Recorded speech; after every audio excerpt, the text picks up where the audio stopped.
All right, numbers 17 and 18. So we are just putting together a polynomial, and we are warned not to expand it, so we leave it in factored form.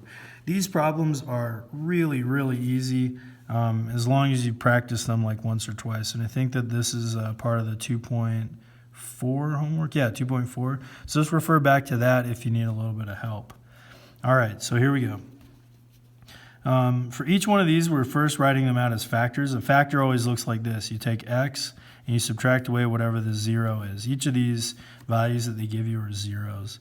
So we started off x minus, and then it's going to be negative a half, x minus a negative 3, and then x minus 4. So a couple of these we can simplify. X minus 4 just stays the same. That's, it's good enough as it is. But when we subtract a negative, that's the same as adding, so we're going to change that to an x plus 3.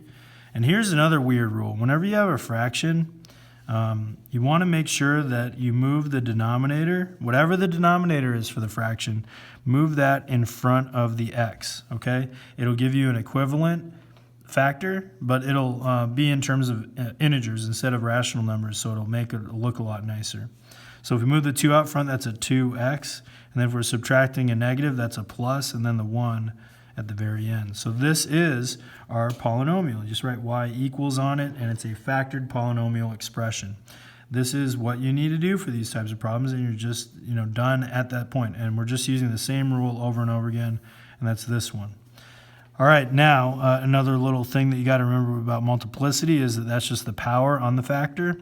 So our 0 is 1, so we write out x minus 1, and the multiplicity is the power on it, so it's going to be x minus 1 to the second power.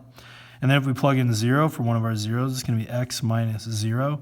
And as we all know, when we just subtract 0 from anything or add 0 to anything, it keeps it the same. So this is really like saying x.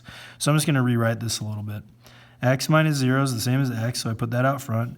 And then I've got x minus 1 as a factor and a multiplicity of 2, so that equals 2.